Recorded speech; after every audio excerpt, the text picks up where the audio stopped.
Alors, petit article sur Forbes.fr, donc première fois que je prends un article de Forbes.fr, là, pour le coup. Nicolas réinvente la batterie automobile. Nicolas Motor, l'entreprise originaire de Phoenix qui aspire à révolutionner les transports routiers avec des semi-remorques électriques futuristes fonctionnant à l'hydrogène, annonce avoir créé un nouveau type de batterie renfermant une densité d'énergie 2 fois supérieure à celle d'aujourd'hui sur le marché.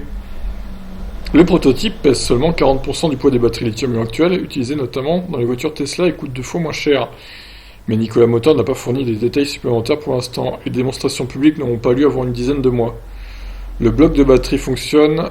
Les blocs de batterie fonctionnent avec de nouvelles piles et n'utilisent pas de nickel, de cobalt ou d'autres métaux que l'on retrouve généralement dans les piles Tesla.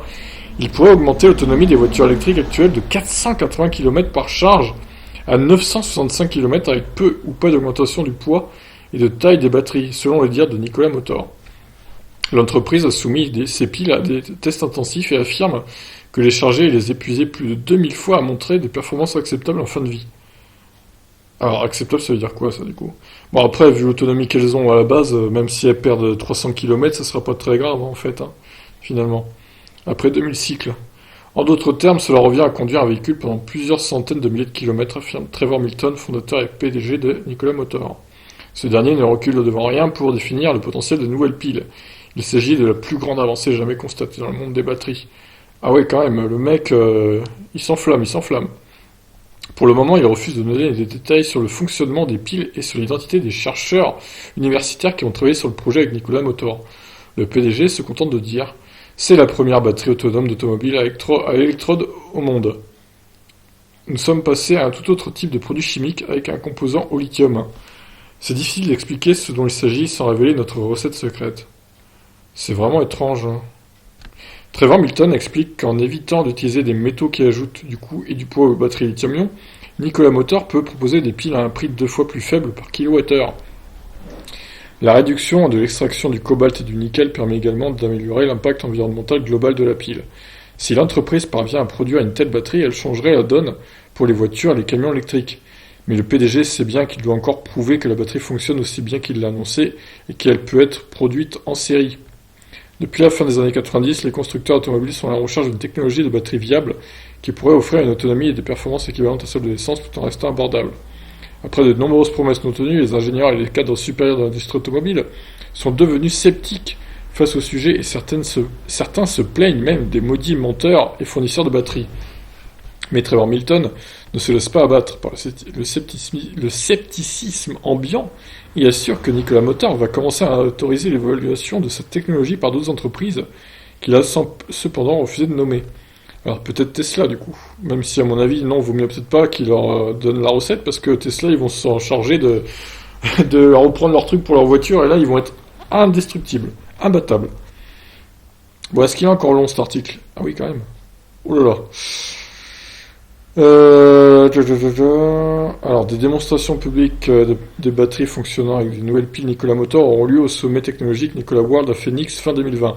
Le PDG de l'entreprise indique que celle-ci est en négociation avec plusieurs constructeurs automobiles au sujet des piles et qu'elle est susceptible d'en choisir un comme partenaire principal. Oh bah alors là, l'euro gagnant, il va être content, hein.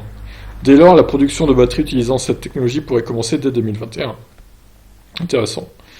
Nikola Motor a levé environ 500 millions de dollars pour produire ces camions à pile à hydrogène, lui permettant d'être évalué à 3 milliards de dollars. La société va devoir lever des fonds encore plus importants pour mettre au point son propre réseau de centrales à hydrogène afin d'alimenter ses batteries.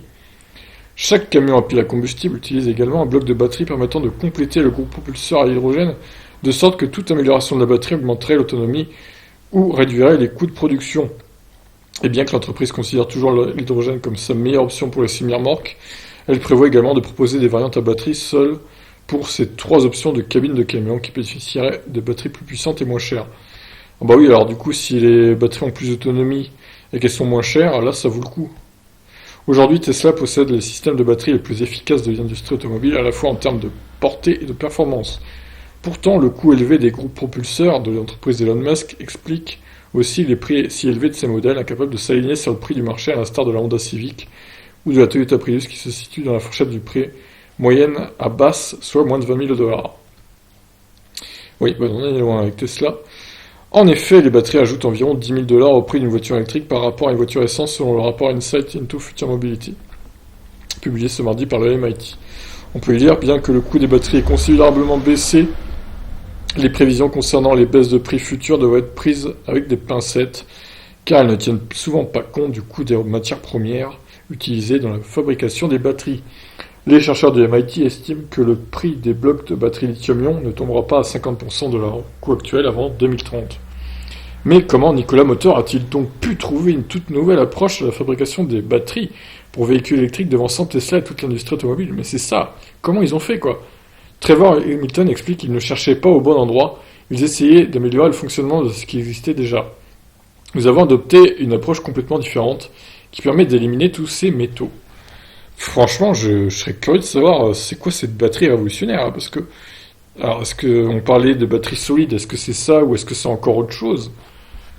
Ça m'intrigue, il veut pas le dire, hein, donc à mon avis c'est qu'il y a vraiment un truc chelou, quoi. Ça se trouve, il a été en contact avec des extraterrestres qui lui ont donné une technologie que la Terre ne possède pas. Ah, théorie du complot! Non, je rigole, c'est sûrement pas ça, mais bon, c'est quand même assez étrange. Et bon, bah fin 2020, peut-être qu'on saura ce que c'est que cette fameuse batterie là. Je pense qu'ils vont faire des tests tout le long de l'année 2020 hein, pour bien fiabiliser le truc, pour être sûr qu'ils racontent pas des conneries et que c'est pas de la merde leur batterie. Mais en tout cas, ça promet. Si ce qui est dit est vrai, franchement, ça promet. Donc voilà, donc Nikola Motor qui aurait trouvé une batterie révolutionnaire. À suivre. Je vous laisse réagir. Ciao.